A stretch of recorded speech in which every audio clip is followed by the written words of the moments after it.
नमस्कार, आप देख रहे हैं हमारा खास कार्यक्रम बात छत्तीसगढ़ की, जहां पर आज बात करने वाले हैं नतीजों के पहले दावों की। जी हां, जो प्रमुख पार्टियां हैं अपनी अपनी ओर से अलग अलग दावे कर रही हैं।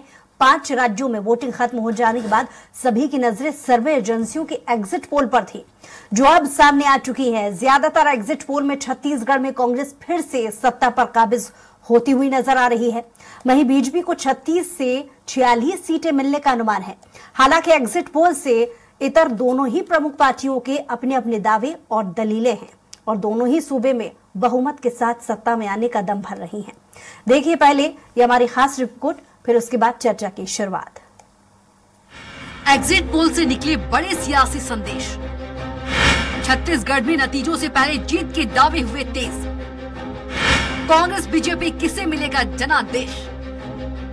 जी हां, छत्तीसगढ़ की सत्ता के सिंहासन पर कौन करेगा राज, इसका फैसला 3 दिसंबर को होगा। लेकिन इससे पहले सामने आए सर्वे एजेंसियों के एग्जिट पोल के रुझानों के मुताबिक भूपेश बघेल के नेतृत्व वाली कांग्रेस सत्ता की रेस में बीजेपी से आगे चल रही है।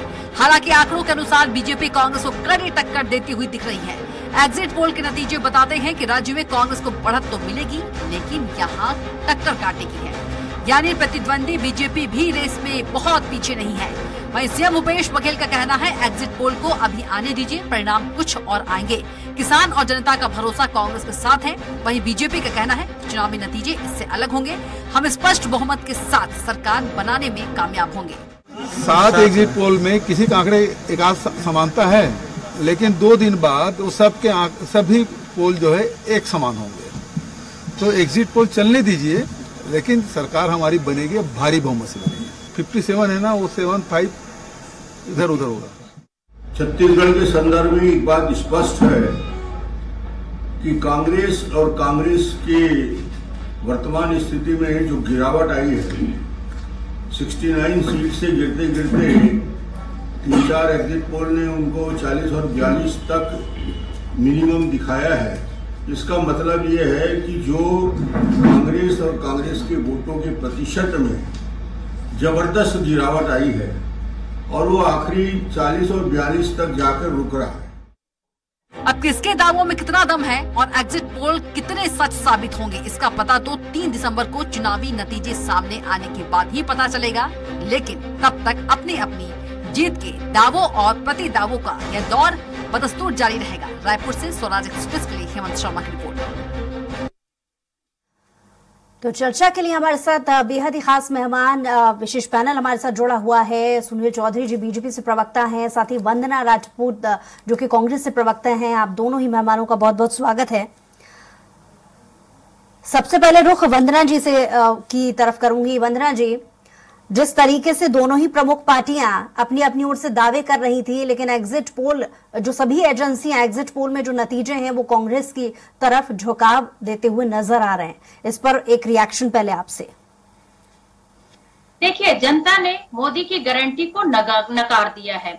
यहाँ पर सारे एग्जिट पोल बता रहे हैं कि छत्तीसगढ़ के जो जनता है वो कांग्रेस पार्टी पर भरोसा जताया है और वो छत्तीसगढ़ की जनता चाहती है कि फिर से भरोसे की सरकार बने, मतलब कांग्रेस की सरकार बने। हमने जनता का भरोसा जीता है। पिछले 5 साल में जनता ने विकास के कार्य दिए देखे हैं और लगातार हम जनता के संपर्क में रहे और जनता के सुख दुख में हम साथ खड़े नजर आए। लेकिन पिछले 5 साल में भारतीय जनता पार्टी बिल्कुल गायब नजर आई। जैसे चुनाव का माहौल आते हैं, हवाई जहाज से उड़ करके मोदी जी आते हैं और मोदी की गारंटी देते हैं, लेकिन मोदी की गारंटी पर विश्वास कौन करेगा?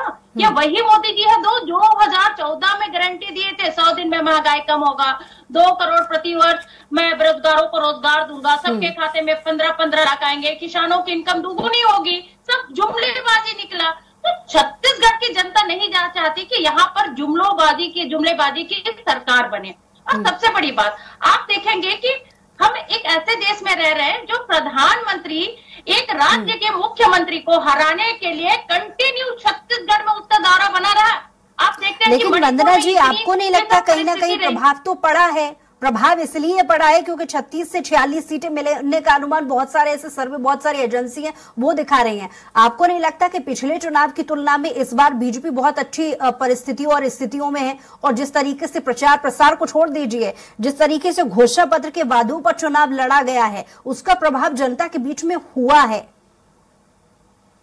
देखिए, अगर घोषणा पत्र की बात करते हैं भारतीय जनता पार्टी की, तो ये लोग नकल किए हैं। कांग्रेस ने जो घोषणा पत्र है उनका साफ साफ उठा करके नकल किए, जनता बहुत अच्छे से जानती है। और दूसरी बात है, अगर आप थोड़ा सा धैर्य रखिए, अभी 2 दिन बाकी है, 3 दिसंबर को पूरा पिक्चर साफ हो जाएगा। और अभी इन लोग को दिखा रहे हैं 36 या 34 में इन लोग का सीट बता रहे हैं, वो खिसक करके अभी कितने नीचे। ठीक है, बात पूरी कीजिएगा वंदना जी, लौटूंगी आपके पास। सुनील जी से भी एक छोटा रिएक्शन में चाहूंगी। सुनील जी, जिस तरीके से सभी सर्वे एजेंसियों का पोल निकाल लिया जाए तो कांग्रेस को छत्तीसगढ़ में बहुत अच्छी स्थिति है, यानी स्पष्ट बहुमत से सरकार बनाती हुई नजर आ रही है। एक रिएक्शन आपका इस पर।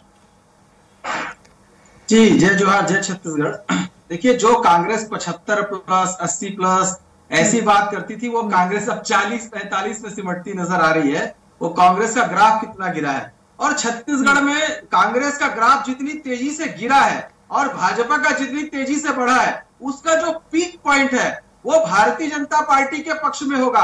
कहने का अर्थ यह है कि भारतीय जनता पार्टी जितनी तेजी से ऊपर गई है उसका अनुमान अभी किसी को है नहीं, ना किसी सर्वे एजेंसी को है, ना किसी को भी वो अनुमान समझ नहीं आ रहा है। और जितनी तेजी से कांग्रेस गिरी है उसका अनुमान भी किसी को समझ नहीं आ रहा है। आप विश्वास रखिए, इन्होंने जो अपने 316 वादे पिछली बार किए थे, लेकिन वो वादे पूरे नहीं कर पाए। छत्तीसगढ़ की जनता अपराध मुक्त छत्तीसगढ़ चाहती है। छत्तीसगढ़ की जनता चाहती थी कि ये कुशासन का अंत हो जाए, और उसके खिलाफ खुल करके उन्होंने मतदान किया है। लेकिन अनुमान तो पहले से बीजेपी भी कम नहीं कर रही है। स्पष्ट बहुमत से भाजपा की सरकार बनेगी।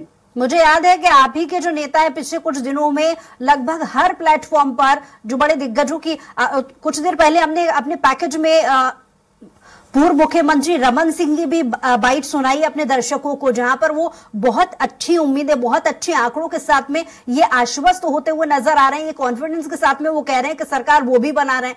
तो स्थिति तो आपके नेताओं की तरफ से भी ऐसी नजर आ रही है। हम तो कह रहे हैं ना कि हमारा ग्राफ बढ़ा है, ये हमको कहते थे कि आप कहीं नहीं हो, भाजपा तो नजर नहीं आएगी। सरकार बनाने के दावों पर मेरा सवाल था। सरकार बनाते हुए भी 3 तारीख को सुनील जी, सरकार बनाने के दावों पर मेरा सवाल था। आपके नेता दावों को लेकर के बात कर रहे हैं, तो मैं चाह रही थी कि इस पर भी आप अपना एक छोटा सा रिएक्शन दे दें। मैं कह रहा हूं 100% भारतीय जनता पार्टी की पूर्ण बहुमत की सरकार छत्तीसगढ़ में स्थापित होने वाली है। 3 तारीख को नतीजे आएंगे, ज्यादा दिन बचा नहीं है। आप देखिएगा, केवल 1 दिन का वक्त बचा है और परसों आपको सब कुछ समझ में आ जाएगा। छत्तीसगढ़ की जनता का जनादेश आ जाएगा।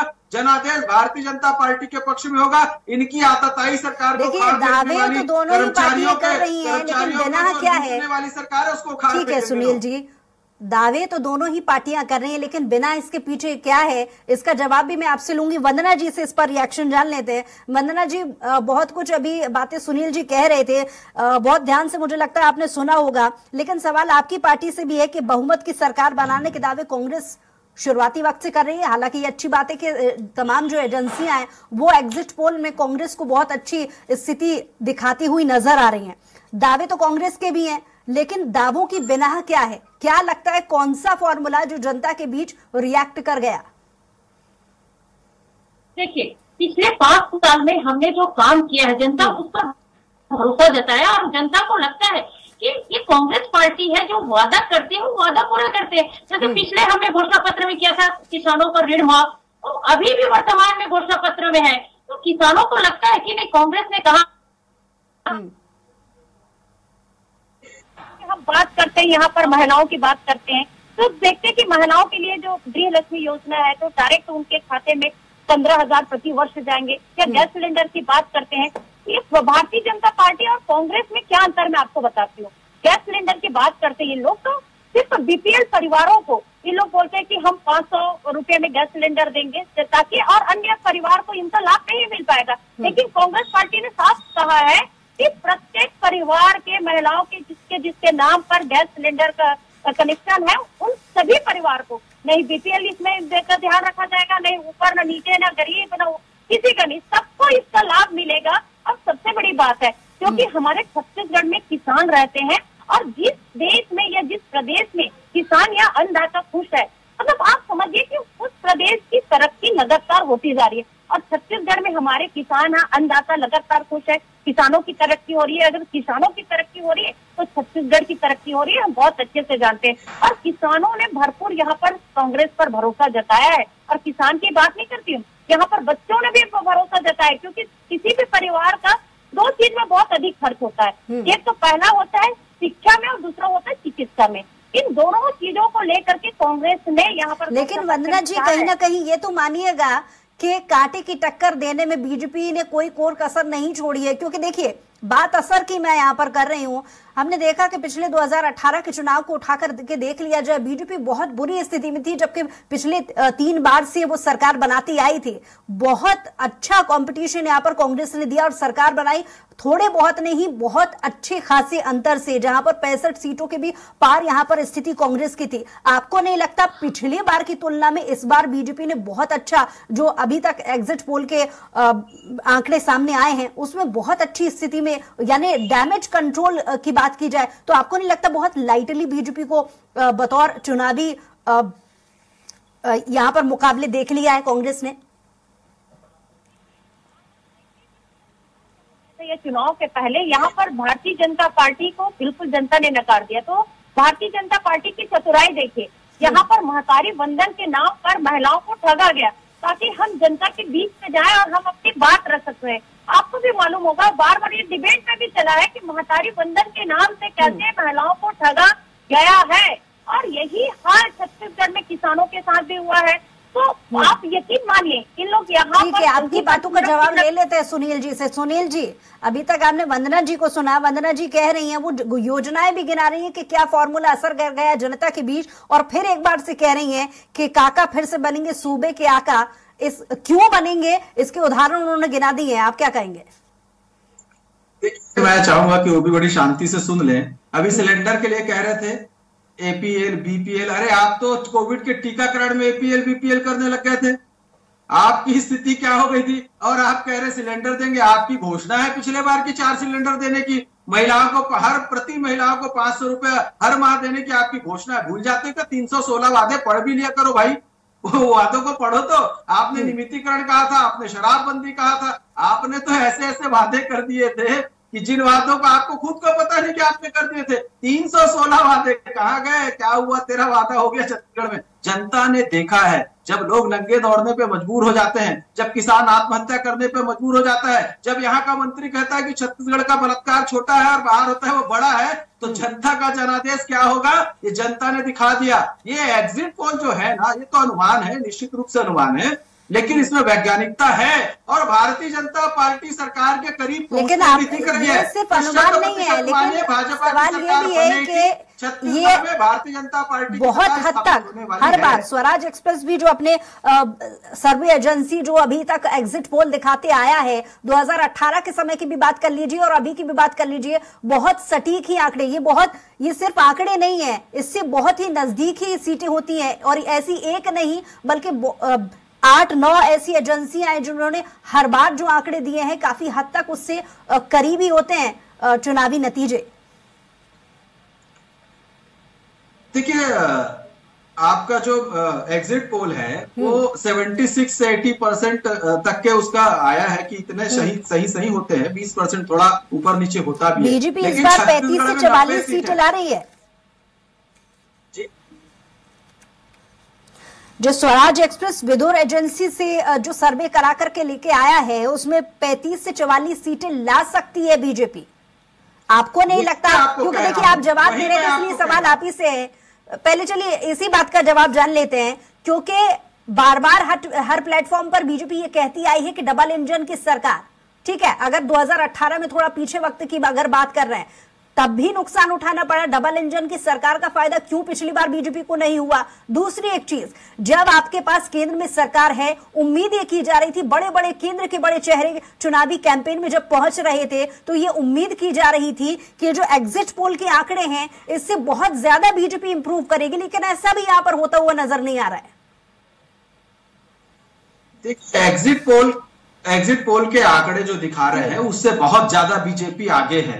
एग्जिट पोल में आप जो सैंपल लेते हैं मेरा प्रिय विषय है। एग्जिट पोल में जो आप सैंपल लेते हैं, कई बार ऐसा होता है कि आप जिस क्षेत्र में खड़े हैं वो किसी पार्टी विशेष का क्षेत्र हो सकता है, लेकिन फिर भी मैं माना 80% आपका सही होगा। लेकिन जिस ग्राफ से भारतीय जनता पार्टी आगे बढ़ी है, उस ग्राफ को भी आप देखिए। हमारे केंद्रीय नेतृत्व आए, हमारे बूथ के कार्यकर्ता काम करे, हमारे सारे कार्यकर्ताओं ने मिलकर के लड़ा, हमारे अनुषंगी संगठनों ने काम किया, हमारे साथ में मिलकर के जितने लोगों ने चुनाव में हमारा सहयोग किया। आप मानिएगा मेरा सवाल सीधा है कि अगर केंद्र के बड़े चेहरों का इस्तेमाल राज्य, इसको लेकर के मुझे लगता है बहुत सारी सियासत भी छत्तीसगढ़ में चली थी, बहुत सारी बयानबाजी भी हुई थी।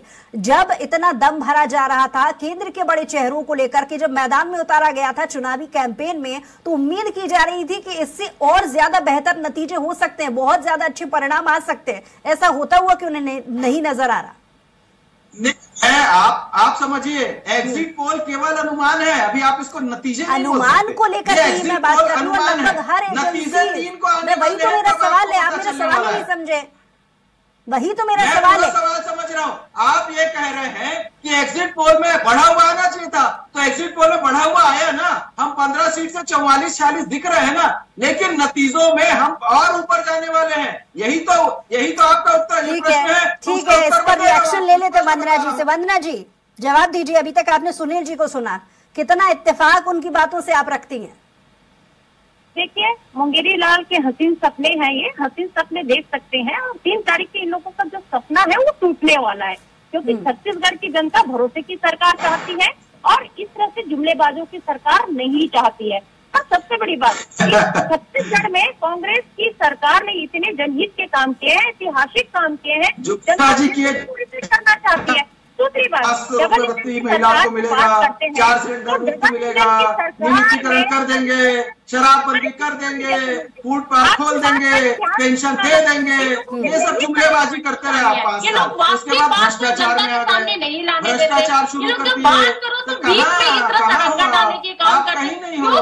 भ्रष्टाचार में आकर थे, उसके बाद अपराध करना। आपके महापौर का भतीजा चमकाता है पुलिस वालों को, पुलिस बीच में नहीं आ रही है, लौट रही हूँ आपके पास। सुनील जी बीच में नहीं आऊंगी मैं आपके पास। छत्तीसगढ़ में इन लोगों की वास्तविकता है कि जब हम बात करते हैं तो बीच में ये कूद पड़ते हैं। इसका आप रिजल्ट समझ रहे हैं ना कि इन लोगों का जो 3 तारीख है, क्योंकि रिजल्ट तो 3 तारीख को जनता दिखाने वाली है।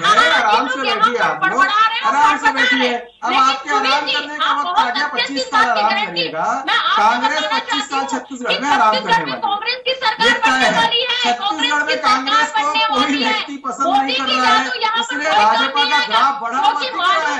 लेकिन इस स्तर पर बढ़ा है, 3 तारीख को पता चलेगा जब आपकी सरकार बचेगी नहीं। यहाँ पर बहुत तेजी से भाजपा का ग्राफ बढ़ा है। इस बात को तो सब स्वीकार रहे हैं, इस बात को तो आप स्वीकार हो गए। देखिए सुनील जी, वंदना जी, आप दोनों से निवेदन मेरा, आप एक एक करके बोलेंगे तो मैं सुन पाऊंगी। सुनील जी, समय दिया था मैंने आपको, लौटूंगी आपके पास सवाल के साथ। वंदना जी बात पूरी कीजिए। मैं वही बताने की कोशिश कर रही हूँ सुनील भाई, आपके चिल्लाने से जो रिजल्ट है वो बदलने वाला नहीं है। आप क्यों इतना चिंता कर रहे हो भाई? आपको चिंता करना था तो 5 साल आपको जा करके जनता के बीच में काम करना था, जो हमने किया, और हम पर जनता ने आपको जताया। रही बात, आप बहुत अच्छे से सुनिए, 15 साल डॉक्टर रमन सिंह ने छत्तीसगढ़ की जनता को ठगने का काम किया। 10 साल नरेंद्र मोदी जी ने जनता को ठगने का काम किया, किसानों को ठगने का काम किया। इसका जवाब आप देखिएगा कि 30 दिसंबर को यहाँ पर छत्तीसगढ़ में आपको मिलने वाली है। इसलिए तो जनता जनादेश दे रही है। अब देखिएगा 3 तारीख को मिठाई में खिलाऊंगा आपको। आप सुन लीजिए सुनील जी, मैं मिठाई खिलाऊंगा आपको। बहुमत के साथ यहाँ पर कांग्रेस की सरकार बनने वाली है, पूर्ण बहुमत के साथ। आप निश्चित रहिए, आप निश्चित रहिए, निश्चित रूप से। ठीक है वंदना जी, ठीक है, आप ही की बातों का जवाब ले लेते हैं।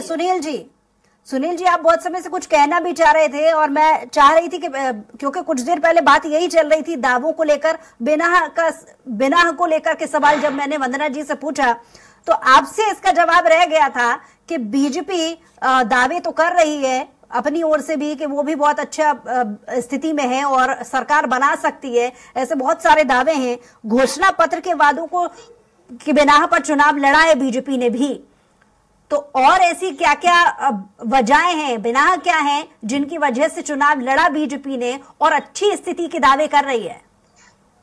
वंदना जी ने तो बता दिया, आप भी बता दीजिए।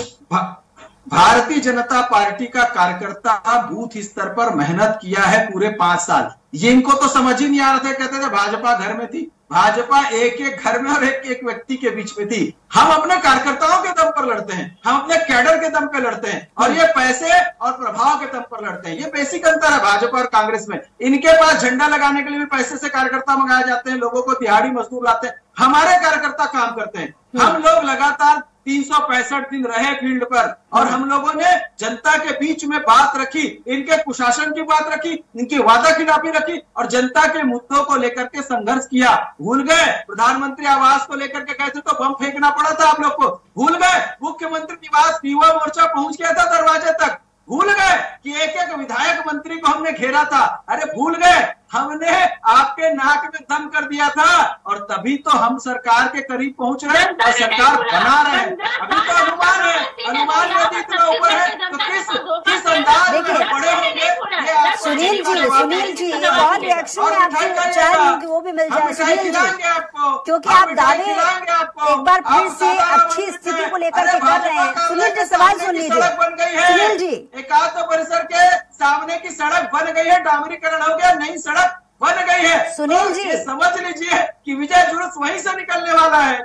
ये तो संकेत है, संकेत की भाषा समझिए, संकेत की भाषा समझिए। भारतीय जनता पार्टी तथ्यात्मक रूप से बात कर रही है, ठीक है, सरकार बना रहे हैं। सुनील जी सवाल आपके लिए, मुख्यमंत्री के शपथ ग्रहण में आइएगा, मिठाई खाने हम आपको। सुनील जी सवाल सुन लीजिए। ये लोग अपने मन की बात करते हैं, मोदी जी का सुनील जी, भाजपा के प्रवक्ताओं। सुनील जी, क्योंकि थोड़ी देर पहले आपने सरकार बनाने के करीब है बीजेपी, एक बार फिर से इस जुमले को दोहराया है, तो इस पर भी रिएक्शन चाहूंगी कि मुख्यमंत्री।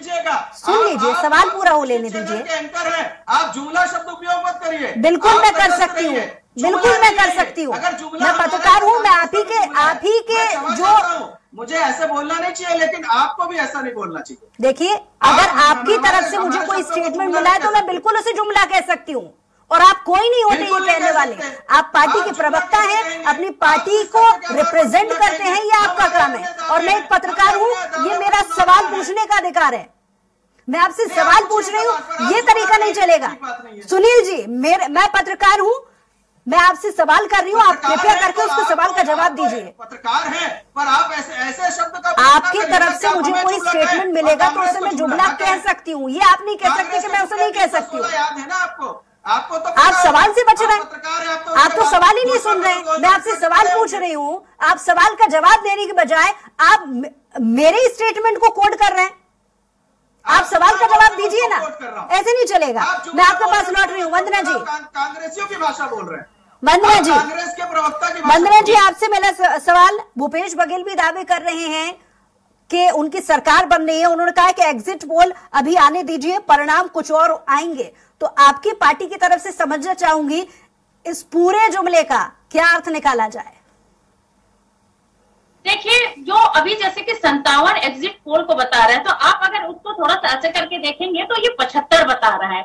इसके कारण मेन मुख्य मुद्दा है कि हमको विश्वास है कि हम जो वादा किए हैं उस वादा को जनता ने सराहा है, और जनता को विश्वास है कि पिछले समय इन्होंने जो 36 वादा किया था, 36 में हमने 34 वादा पूरा किया, और पूरा गारंटी के साथ, पूरा विश्वास के साथ जनता को भरोसा है कि कांग्रेस जो कहती है वो करती है। क्योंकि वर्तमान की घटना है, वर्तमान में जनता ने सारा चीज देखे कि केंद्र में बैठे नरेंद्र मोदी जी की सरकार ने कैसे छत्तीसगढ़ की जनता के साथ भेदभाव करते हैं। चुनाव के समय अभी जो रेल की बात करते हैं, लगातार रेल का जो परिचालन है वो शुरू हो जाता है, जैसे चुनाव खत्म होते हैं रेल का परिचालन जाता है। आज अगर अरे ये कैसे सुनील जी, जब मैं आपसे सवाल पूछ रही थी तब आप जवाब नहीं दे रहे थे, अब आपके पास मैं लौटूंगी तब आप जवाब दीजिएगा। वंदना जी, बात पूरी कीजिए। वही मैं बता रही हूँ कि यहाँ पर नरेंद्र मोदी जी तरह तरह के षड्यंत्र रचे। पिछले 5 साल में माननीय मुख्यमंत्री भूपेश बघेल की लोकप्रियता से लोग घबरा गए थे। ईडी के माध्यम से, आईडी के माध्यम से किस तरह से षड्यंत्र रचा गया, ये छत्तीसगढ़ की जनता बहुत अच्छे से जानती है। एक छत्तीसगढ़ी मुख्यमंत्री को समय की कमी है कि एक्शन सुनील जी से भी ले लेते हैं। सुनील जी, मेरा सवाल आपसे यही रहने वाला था कि एग्जिट पोल पर अभी नतीजे आना बाकी हैं।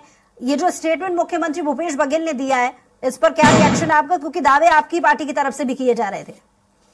जैसे किस तरीके से देखेगी बीजेपी? ये कहना चाहूंगा कि ये एग्जिट पोल है, ये अनुमान है इसलिए, और वैज्ञानिकता के साथ में है, इसलिए हम इसको किसी प्रकार का जुमला नहीं कहेंगे और ना हम किसी के दावों को जुमला कहते हैं। लेकिन हम इस बात को स्पष्ट रूप से कहते हैं कि छत्तीसगढ़ की जनता ने जनादेश दिया है। छत्तीसगढ़ की जनता बड़ी समझदार है, वो पूरे 5 साल देखती है, आकलन करती है और उसके बाद जाकर के मतदान के द्वारा अपना जो आक्रोश है वो प्रकट करती है, अपना जो मत है वो प्रकट करती है। निश्चित रूप से इस सरकार को उखाड़ फेंकने के लिए छत्तीसगढ़ की जनता ने मतदान किया है। इनके जो घोषणा पत्र में वादे पूरे नहीं हुए, इन्होंने जिस प्रकार 5 साल सरकार चलाई उससे जनता त्रस्त थी। और मोदी जी के बारे में कहते चलिए, बहुत शुक्रिया मनोज जी आपका हमारे साथ जुड़ने के लिए। सुनील जी आपका भी बहुत शुक्रिया हमारे साथ जुड़ने के लिए। तो अब किसके दावों में कितना दम है ये आने वाली 3 तारीख को मालूम होगा। बहरहाल तमाम आंकड़ों के साथ में स्वराज एक्सप्रेस भी इन तमाम अपडेट्स पर बना रहेगा। आप भी हमारे साथ बने रहिएगा, देखते रहिए स्वराज एक्सप्रेस।